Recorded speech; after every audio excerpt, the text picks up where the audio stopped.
J'introduis un système ternaire dans ce qui existait au niveau binaire.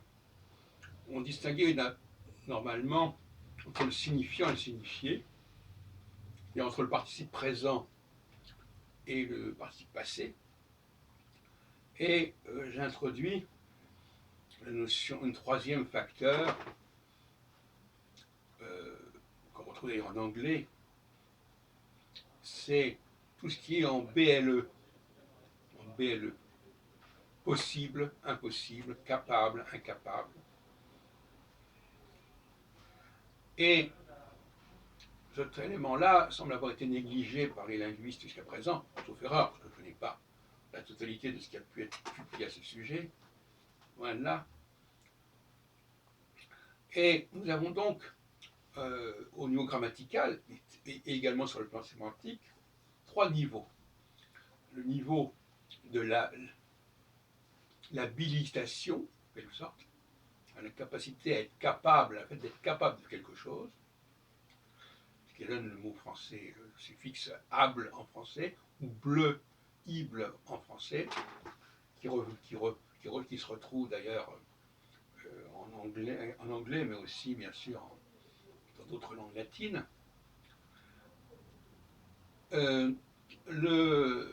La forme du participe présent, qu'on retrouve en anglais sous la forme ing, généralement, et en français sous la forme ant. Mais la forme ant est très souvent utilisée en anglais, beaucoup plus qu'on ne le croit, et presque en concurrence avec la forme ing.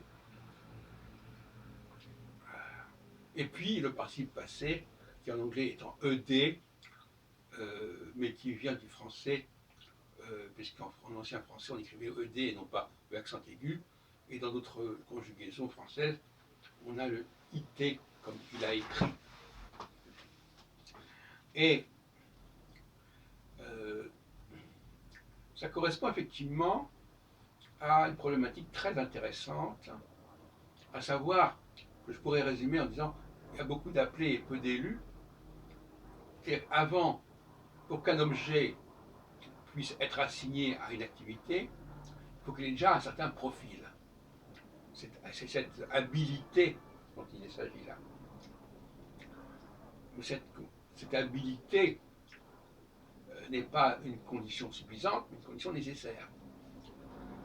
En effet, tout ce qui a le bon profil ne va pas forcément être utilisé et mobilisé. Mais c'est une condition nécessaire. Et de la même façon, ce qui est passé de l'habilité, de la forme en bleu, habilieux, à la forme du participe présent, ce qu'on appelle donc le signifiant, c'est déjà un stade plus élevé, et déjà une forme de sélection supplémentaire, car parmi tous les possibles, il y a certains qui vont être pris en compte. Et le troisième stade, c'est le stade du participe passé, c'est-à-dire le fait que, au bout du compte, voilà comment les choses vont se passer. Voilà le résultat des courses. Donc il y a tout un itinéraire du able au ANT, de l'ANT au ED. Et ça change beaucoup de choses sur le plan philosophique, sociologique, etc. À savoir ce problème de la présence et de l'absence, ce problème de la sélection. Une sorte d'entonnoir. Au début, énormément de possibilités, c'est le BLE, et ensuite on passe au participe présent, et enfin au participe passé.